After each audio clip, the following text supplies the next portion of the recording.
আসসালামু আলাইকুম। আশা করি সবাই ভালো আছেন। আজকে আমি আসছি প্রাণের শহর, মায়ার শহর, জাদুর শহর, রাতের শহর ফেনী নিয়ে। তাই রাতের শহর ফেনী দেখতে কেমন হয় এবং কি কি থাকছে এই এপিসোডে, কেন ফেনী অন্য জেলার থেকে একটু আলাদা, সেটাই নিয়ে থাকবে আমার এই এপিসোড। তাই আশা করব সবাই শেষ পর্যন্ত ভিডিওটি দেখবেন এবং আমার সঙ্গেই থাকবেন। আমার বিশ্বাস আপনাদের কাছে ভালো লাগবে। ফেনী কেন অন্যান্য জেলার থেকে একটু আলাদা সেটা একটু পরেই বলছি। এখন আপনারা পর্দায় যেটা দেখতে পাচ্ছেন এটা হচ্ছে মহিফাল ফ্লাইওভার থেকে রাতের কিছু অংশ, যেটা ফ্লাইওভারের উপর থেকে আপনারা উপলব্ধি করতে পারবেন। ফ্লাইওভার থেকে নেমেই আমাদের গন্তব্য ছিল টাং রোড। মহিফাল থেকে যদি আপনার যাত্রা হয় টাং রোড, তাহলে সর্বপ্রথম যেটা আপনার দৃষ্টি কাটবে সেটা হচ্ছে মহিফাল প্লাজা মার্কেট থেকে আমরা যাচ্ছিলাম টাং রোড। টাং রোড যেতেই রাস্তার দুপাশে যেটা চোখে পড়েছে সেটা হচ্ছে অসংখ্য অগণিত সজ্জিত মার্কেট। আর এই মার্কেটগুলোতে লক্ষ্য করলে দেখতে পারবেন দেশে প্রায় সবগুলো ব্র্যান্ডের অবস্থান। রাস্তার দুই পাশে যে ব্র্যান্ডগুলো রয়েছে তাদের মধ্যে কয়েকটি উল্লেখযোগ্য নাম আমি আপনাদেরকে তুলে ধরছি। রিচম্যান, আড়ংয়ের মতো ব্র্যান্ড এখানে রয়েছে। রয়েছে ট্যাক্স পয়েন্টের মতো ব্র্যান্ড আমাদের ফেনীতে। ইজি, যেটা এখানেই রয়েছে। টপ 10, এছাড়াও আরও অনেকগুলো ব্র্যান্ড এখানে রয়েছে, যেমন ইনফিনিটি। এছাড়াও রয়েছে প্লাস পয়েন্ট।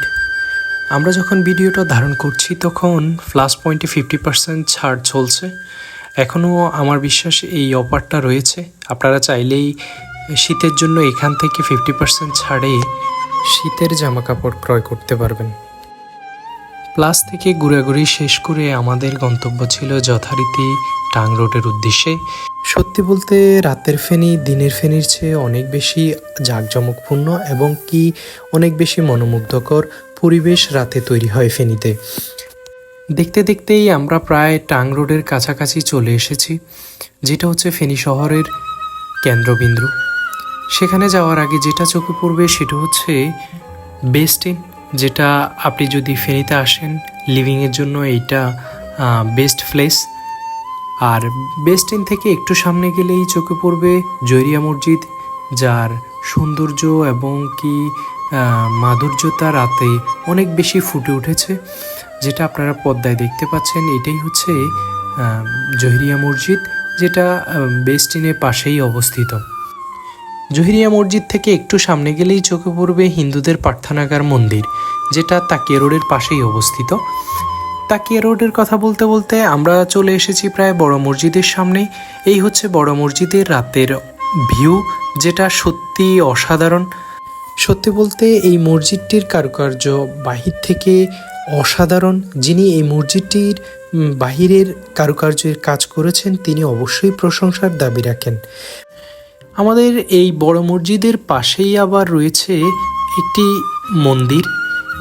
মন্দির এবং মসজিদের দূরত্ব খুবই সামান্য, বলতে গেলে প্রায় 10 ফিটের ব্যবধান।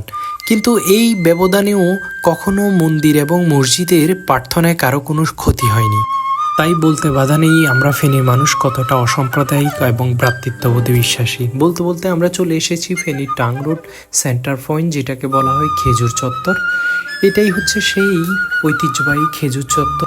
খেজুর চত্বর থেকে একটু দক্ষিণে গেলেই হাতের বাঁয়ে যেটা চোখে পড়বে সেটা হচ্ছে নবী রেস্টুরেন্ট অ্যান্ড বিরিয়ানি হাউস, যাদের ফুড এবং সার্ভিং সব কিছু আমার কাছে মনে হয় ফেনীতে ওয়ান অফ দ্য বেস্ট। আপনি যদি ফেনীর বাইরের কেউ হয়ে থাকেন, আপনি ফেনীতে আসলে অবশ্যই নবী হোটেলের ফুড টেস্ট করবেন। আমার বিশ্বাস আপনার কাছে ভালো লাগবে।